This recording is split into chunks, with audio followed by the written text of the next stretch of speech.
سلام به همه کسانی که این برنامه رو دنبال می‌کنند. توی این برنامه میخوام از کوچکترین های حرف بزنم که اساس و درک فهم انسان رو شکل میدن. همونطور که اتم ها کوچکترین ذره هایی هستند که ماده رو شکل میدن، سلول ها کوچکترین واحد هایی هستند که همه ویژگی های حیات رو دارن، واژه ها کوچکترین واحد های معنادار زبان هستند. طرحواره‌ها هم کوچکترین واحدهای شناختی هستند که الگوهای فکری و زیرساخت زبان ما به حساب میان. ما آدم‌ها چطور با دنیای اطرافمون ارتباط برقرار می‌کنیم؟ چطور حرف همدیگر رو می‌فهمیم؟ و چطور همه آدم‌ها هر جای دنیا که باشن از الگوهای فکری مشابهی استفاده می‌کنن؟ مثلا تا حالا به این فکر کردیم که چرا توی همه زبان‌ها وقتی کسی خوشحاله در اوج، وقتی ناراحته در حضیض یا در جهنمه، وقتی کسی عصبانیه در حال ترکیدن یا انفجاره و وقتی کسی میترسه در حال لرزش و رعشه است. به نظر میرسه ریشه تمام اصطلاحاتی که ما برای احساساتمون ازشون استفاده میکنیم به نوعی در تجربه های حسی حرکتی ما باشن. وقتی که بالا میریم دید وسیع‌تری داریم و خورشید رو بیاد میاریم که بالای آسمونه و گرما میبخشه، انرژی و زندگی و حرارت میبخشه و تأثیر مثبتی بر محیط اطراف خودش میذاره و در نتیجه این بالا بودن خورشید یا در اوج بودن خورشید به یک الگویی در ذهن ما تبدیل میشه که مربوط میکنیمش به طرحواره بالا و حس خوشایند و ریشه استعاره هایی که ما استفاده میکنیم در همین طرحواره هاست. پس رابطه مستقیمی بین بالا بودن و احساس خوشایند داشتن وجود داره و این بالا بودن یک واحد شناختی کوچیکه که ما برای بیان احساسات خوبمون ازش استفاده میکنیم تا کلی حرفای مختلف بزنیم. وقتی تحصیلات بالا داریم، مقام بالا داریم، حقوق بالا، ارزش بالا و حتی سن بالاتری داریم، احترام بیشتر و توجه بیشتری رو نسبت به خودمون جلب میکنیم و این مفهوم بالا بودن و خوشایند بودن که ارتباط مستقیم با هم دارن تا اونجایی پیش میره که ما وقتی میخوایم در مورد خدا حرف بزنیم هم از جایگاه بالا استفاده میکنیم و همیشه خدا رو بالای سر خودمون تصور میکنیم. این طرحواره به انسان این امکان رو میده که مفاهیم مختلف رو طبقه بندی کنه و چیزهای خوشایند رو در یک طبقه و چیزهای ناخوشایند رو در طبقه دیگه قرار بده و قاعدتاً هر کدوم از این طبقه ها طرحواره‌های خودشونو دارن. یکی طرحواره بالا و یکی طرحواره پایین.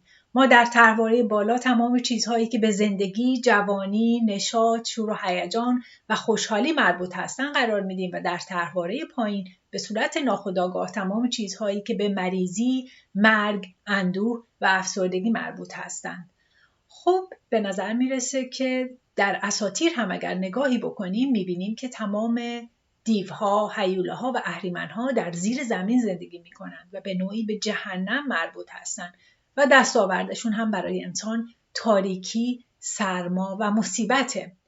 همچنین توی زبان اصطلاحات متفاوتی که برای پیری، مریضی و ناتوانی استفاده می‌کنیم به نوعی با زمینگیر شدن در ارتباط هستند و آدم‌های ناراحت و افسرده هم آدم‌هایی هستند که در اوج نیستن. ما وقتی خوشحالیم واقعا بالا نیستیم، واقعا در اوج یا در ارتفاع قرار نداریم و این تصویر ذهنی ماست که مفهوم انتزاعی مثل خوشحالی رو با یک مفهوم عینی مثل در اوج بودن و بالا بودن ملموس میکنیم و ما آدم‌ها اینطور با هم صحبت میکنیم، اینطور حرف هم رو میفهمیم و همدیگر رو درک میکنیم. پس طرحواره‌ها باعث میشن که الگوهای مشترکی در فهم و شناخت انسان وجود داشته باشن که آدم‌ها حرف همدیگر رو بفهمن حتی اگر زبان مشترک نداشته باشند.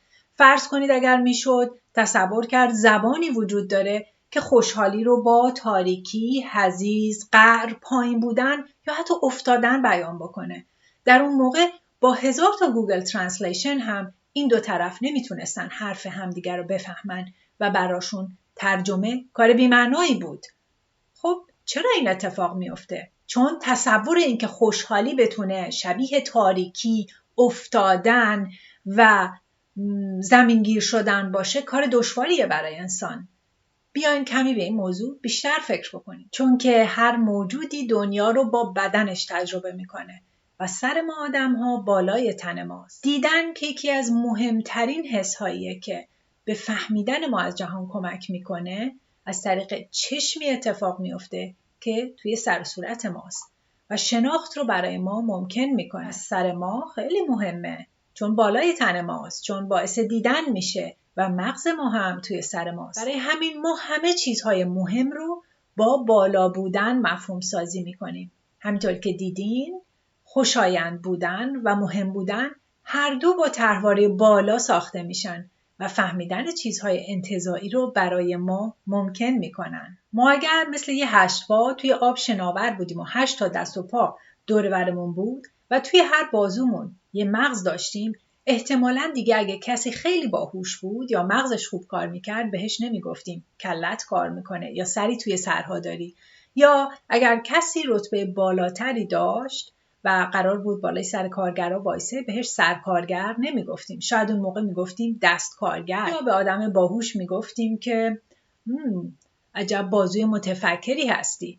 و خب ما آدم ها چون بیشتر کارها رو با دستمون انجام میدیم و با دستمون فکر نمی کنیم، اگر به کسی بگیم دست به کار شو، منظورمون اینه که یه کاری بکن. اما اگر 8 پا بودیم و میگفتیم دست به کار شو، شاید منظورمون این بود که یه فکری بکن. پس برای همینه که ما آدم ها وقتی که از زبانی به زبان دیگه‌ای کلمه ها برامون ترجمه میشن، حرف هم رو میفهمیم، چون تجربه ما آدم ها با شکل و ساختار بدنمون مفهوم سازی میشه و ما دنیا رو اونجوری میفهمیم که بدنمون برامون ممکن میکنه. حالا بیاین از این به بعد به تک تک جمله هایی که به کار میبرید فکر کنید و ببینید هر جمله‌ای که به کار میبرید بدن شما چه نقشی توی ساختنش داشته. مثلا کلمه هایی مثل روسری، صورت مسئله، سر و سامون دادن، سراسری، صورتبندی و غیره به نوعی میتونن دنیای آدم‌هایی رو نشون بدن که این کلمه ها رو ساختن.